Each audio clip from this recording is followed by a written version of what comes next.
So hello everyone. बहुत दिन के बाद फिर से कैंप टॉक करने वाला हूँ। बीच में टाइम ही नहीं मिल रहा था, वो ऑफिस काम, जिम वगैरह ये सब का। बट आज बहुत दिनों के बाद मिला है। सो मैं स्विच कर रहा हूँ हिंदी पे, बिकॉज इंग्लिश में भी मैं उस लेवल पे कनेक्ट नहीं कर पा रहा था। मेरी इंग्लिश उतनी अच्छी नहीं है, टू बी वेरी ऑनेस्ट। सो हिंदी में ही करते हैं। सो क्योंकि हिंदी में मैं अच्छे से कनेक्ट कर पाऊंगा, मुझे ऐसा लगता है।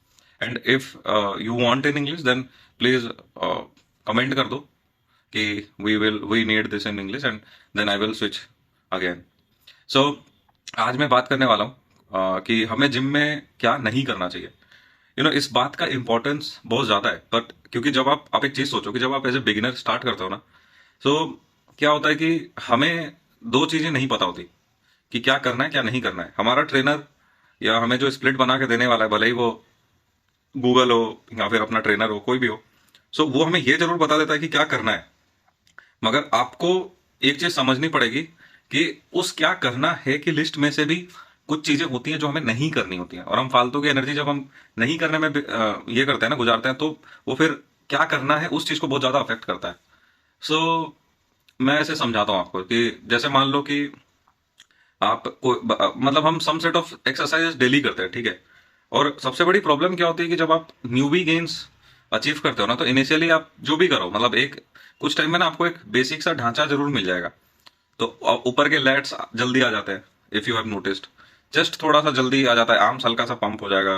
सो जो सेट ऑफ एक्सरसाइजेस करके आप न्यूबी गेन्स हासिल करते हो ना, तो वहां से फिर क्या होता है कि एक प्रॉब्लम आ जाता है, और वो होता है कि दैट आप ना स्टक हो जाते हो चीजों में। आप ये सोचते हो कि ये नहीं करूंगा तो फिर मेरा गेन चला जाएगा, और बाद में वो चीज फिर करते करते करते करते 2 साल 3 साल 5 साल के बाद आपको समझ में आता है कि यार ये चीज इतने साल तक नहीं करनी चाहिए थी।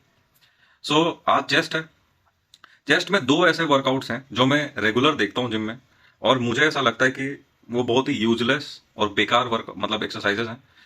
आप अगर उसको अपने रूटीन से निकाल सको, सो बेटर होगा।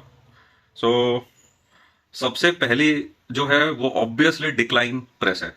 डिक्लाइन डंबल प्रेस हो, चाहे डिक्लाइन बार प्रेस हो, डिक्लाइन मशीन प्रेस हो, डिक्लाइन स्मिथ मशीन प्रेस हो, कोई भी चीज डिक्लाइन। अब मैं देखता हूँ कि लोग आ रहे हैं 100 100 किलो लगा रहे हैं डिक्लाइन में एकदम आते साथ ही। और एक बार वो क्या करते हैं, जैसे एक बार इंक्लाइन मशीन से स्टार्ट कर देते हैं आइसोलेशन में, और एक बार डिक्लाइन से स्टार्ट कर देते हैं। और मतलब मुझे ऐसा लगता है कि वो बहुत ही यूजलेस वर्कआउट है। क्योंकि सबसे पहली बात उनको मतलब आपको ये समझनी होगी कि जो लोअर पार्ट ऑफ जो पैक है ना, ये वाला, सो दिस वन जो है ना, ये सिर्फ और सिर्फ इससे आता है जब आपका फैट परसेंटेज कम हो। आप जो वो लोअर कट देखते हो ना, वो फैट परसेंटेज कम से ही आता है। तो वो कोई आप जितना भी डिक्लाइन मान लो, रगड़ के मारो, कोई फायदा नहीं है। और जब आप अपना फ्रेश एनर्जी, मतलब the moment you enter in the gym and warm up के बाद आप जो अपना पहला वर्किंग सेट आप डिक्लाइन में लगाते हो ना, तो वहां पे आप अपनी एनर्जी वेस्ट कर रहे हो, और आपको कोई ग्रोथ नहीं मिलेगा उससे, और ये पूरा बर्बाद जाएगा। सो कर क्या सकते हैं उसके बदले? आपको मैक्सिमम फोकस करना है कि जो आपकी फ्रेश एनर्जी है ना, वो हमेशा इंक्लाइन मूवमेंट पे लगे। इंक्लाइन डंबल प्रेस पे 30 45, इंक्लाइन स्मिथ मशीन 30 45, और else if your gym has some hammer strength machine, so उसका भी इंक्लाइन आप कर सकते हो। So try to do incline हमेशा फ्रेश एनर्जी पे। फ्लैट को मैं तो नहीं मानता हूं, मैं तो फ्लैट करता ही नहीं हूं, और मैं यही रिकमेंड करूंगा कि फ्लैट इज फॉर, क्या होता है कि कंट्रोल और मसल मेमोरी बिल्ड करने के लिए। तो मैं फ्लैट पहले करता था जब मैं, जैसे मान लो मुझे प्रोग्रेसिव ओवरलोड करना है, पीआर हिट करना है। सो मैं 30 kg पे अभी बसा हुआ हूँ, एंड मुझे जाना है 35 पे। तो जो आपका फ्लैट बेंच है ना, तो वो आपको थोड़ा ज्यादा सपोर्ट करता है, बिकॉज फ्लैट होता है, पाँव से आप कर सकते हो। सो वो चीजें तो मैं यही बोलूंगा कि फ्लैट भी अगर आप नहीं लो, और आप एक काम कर सकते हो कि आप एक इंक्लाइन डंबल प्रेस का मूवमेंट अच्छे से ले सकते हो फेलियर तक। उसके बाद अगर मशीन है तो आप फिर मशीन पे इंक्लाइन लगाओ। फ्लाई भी हो सकता है तो इंक्लाइन लगा सकते हो, कोई दिक्कत नहीं है। और अब आप मेरे से पूछोगे कि डिक्लाइन की जगह क्या करना है, तो डिक्लाइन की जगह आपको करना है जो पैरेलल डिप्स है वो। अभी आप जब नया नया स्टार्ट करोगे तो हो सकता है आप एक भी डिप्स ना लगा पाओ, मगर कोई बात नहीं। असिस्टेड अगर है आपके पास, तो आप असिस्टेड डिप्स लगाओ। और धीरे धीरे आप देखना, मतलब एक लगाओ, दो लगाओ, धीरे धीरे आप 5 10 लगाने लग जाओगे। और उस कभी भी डिप्स को आते साथ ही मत परफॉर्म करना। अपनी फ्रेश एनर्जी को उस पर मत लगाना। हमेशा जब सारी एक्सरसाइजेस खत्म हो जाएंगी, उसके बाद यू कैन परफॉर्म डिप्स।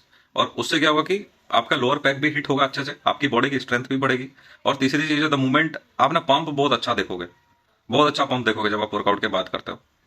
सो ये था पहला। द सेकेंड वर्कआउट जो नहीं करना है वो अभी मैं बता देता हूँ। वो जो ये वाला फ्रंट, ये वाला जैसे फ्रंट हम केबल पकड़ के, मैंने देखा है बच्चों को कंटिन्यूअस यही करते रहता है ये। पता नहीं, वो देखो क्रिस बमस्टेड को उसने करा हुआ है, but Chris Bumstead is a different breed.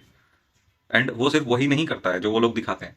ये चीज यू नीड टू अंडरस्टैंड कि व्हाट दे और द इन्फ्लुएंसर्स शो, सिर्फ वो नहीं करते हैं। क्रिस बमस्टेड, देखो जब आप स्टेरॉइड्स लेते हो ना, तो देर आर लाइक पीपल, जैसे सैम सुलेक है, सो वो कम सेट ही लगाता है, ज्यादा नहीं लगाता। लेकिन देर आर पीपल जो कि 16 16 17 17 एक्सरसाइजेस मारते हैं, 3 3 4 4 सेट का, 2 टाइम जिम करते हैं।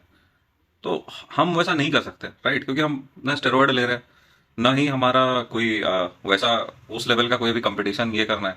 सो फॉर बिगिनर, आप जितना फालतू की एक्सरसाइजेस नहीं करके अपनी फ्रेश एनर्जी को 2 से 3 मूवमेंट में भी आप लगाओगे, और जिन उन 2 से 3 मूवमेंट में आप जा रहे हो अगर कंप्लीट फेलियर तक, मैं आपको गारंटी दे रहा हूँ, गारंटी है मेरा, स्टक होके अपने मन को उसी में लगा के करो, और आप 6 महीने में आप देखोगे कि किस लेवल का आपने गेन करा हुआ है नेचुरली।